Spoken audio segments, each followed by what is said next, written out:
Baik, perkenalkan kami dari kelompok 1. Pada kesempatan kali ini kami akan membahas tentang sistem pelumasan pada berbagai kondisi.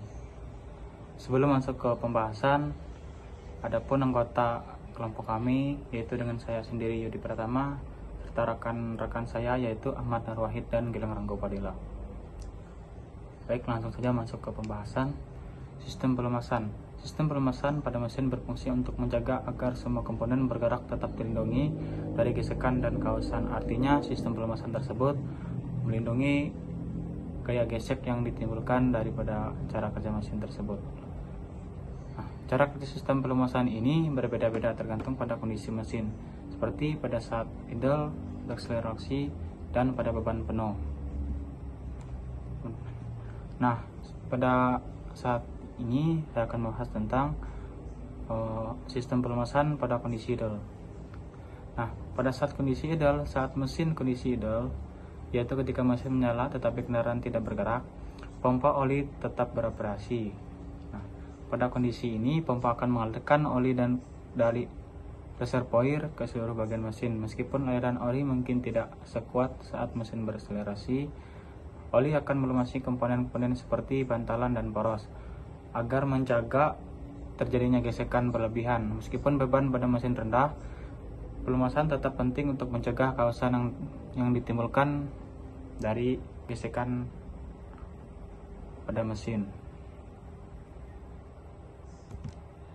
Selanjutnya, kondisi pelumasan pada saat berselerasi. Ketika kendaraan berselerasi, beban mesin meningkat dan komponen-komponen seperti piston dan crankshaft bergerak lebih cepat. Dalam kondisi ini, pompa oli akan meningkatkan aliran oli untuk memenuhi kebutuhan pelumasan yang lebih tinggi. Oli akan dipompa dengan tekanan yang lebih besar, memastikan bahwa semua komponen bagian yang bergerak mendapatkan pelumasan yang cukup. Saluran oli yang dirancang untuk mengarahkan aliran oli ke titik-titik pelumasan yang kritis, sehingga mengurangi risiko overheating dan kerusakan akibat gesekan yang meningkat. Baik, melanjutkan penjelasan dari rekan saya masuk ke bagian kondisi beban penuh.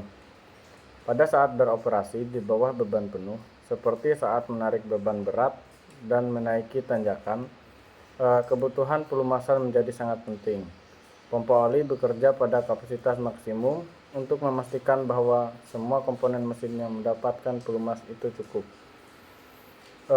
Oli tidak hanya berfungsi untuk pelumasan, tetapi juga untuk mendinginkan komponen yang bekerja keras. Sistem pelumasan full flow memastikan bahwa oli yang telah digunakan kembali ke reservoir untuk didaur ulang kembali, seperti sirkulasi oli yang efisien. Dengan pelumasan yang optimal, mesin dapat beroperasi dengan baik tanpa risiko kerusakan akibat gesekan yang berlebihan. Kemudian stabilitas suhu dalam sistem pelumasan full flow. Sistem pelumasan full flow menjaga agar suhu tetap stabil melalui beberapa mekanisme. Yang pertama yaitu sirkulasi oil yang efisien. Dengan mengalirkan oli secara terus-menerus, dalam sistem pelumasan memastikan bahwa oli yang lebih dingin dari reservoir dapat menggantikan oli yang lebih panas yang digunakan untuk pelumasan. Ini membantu mencegah overheating. Kemudian yang selanjutnya yaitu penyaringan dan pendinginan. Filter oli menyaring kotoran dan partikel untuk menjaga oli tetap bersih dan efisien. Selain itu, oli yang mengalir melalui komponen mesin juga berfungsi sebagai penyerap panas, sehingga membantu mendinginkan bagian-bagian yang bekerja keras. Kemudian yang selanjutnya yaitu pengaturan suhu. Beberapa sistem pelumasan dilengkapi dengan termostat yang untuk mengatur aliran oli berdasarkan suhu. Jika suhu oli terlalu tinggi, termostat akan membuka dan memungkinkan oli yang lebih dingin masuk ke sistem pelumasan.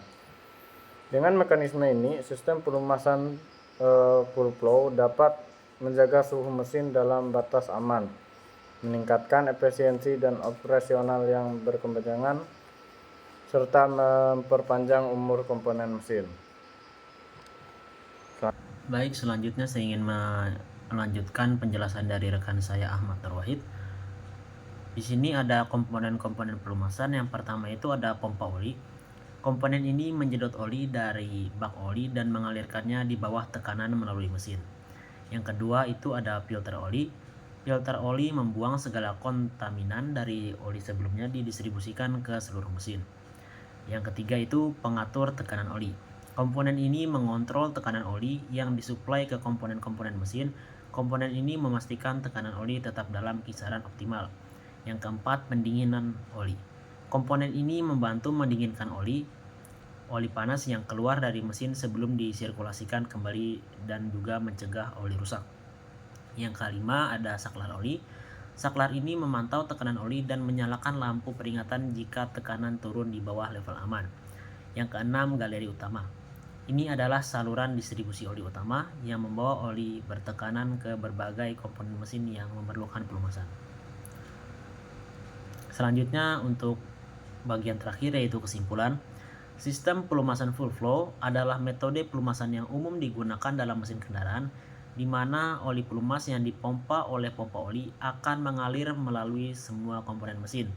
Sebelum kembali ke bak oli, sistem ini dirancang untuk memastikan bahwa setiap bagian mesin mendapatkan pelumasan yang memadai, sehingga mengurangi gesekan dan keausan pada komponen. Cara kerja dalam sistem ini, oli pelumas dipompa dari bak oli melalui saluran yang telah ditentukan. Oli kemudian disalurkan ke berbagai komponen mesin seperti poros engkol, dinding silinder, dan bantalan untuk melumasi bagian-bagian yang bergerak. Setelah melumasi oli, akan kembali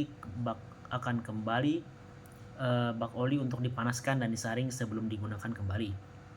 Komponen utama beberapa komponen penting dalam sistem pelumasan full flow meliputi pompa oli, filter oli, dan saluran oli. Pompa oli berfungsi untuk mengalirkan oli, sedangkan filter oli bertugas untuk menyaring kotoran dan partikel-partikel yang dapat merusak mesin. Secara keseluruhan, sistem pelumasan full flow adalah solusi efektif untuk menjaga kinerja mesin kendaraan dengan memastikan bahwa semua komponen yang bergerak mendapatkan pelumasan yang diperlukan untuk beroperasi dengan baik. Sekian penjelasan dari kelompok kami, kurang lebihnya kami mohon maaf. Sekian, terima kasih.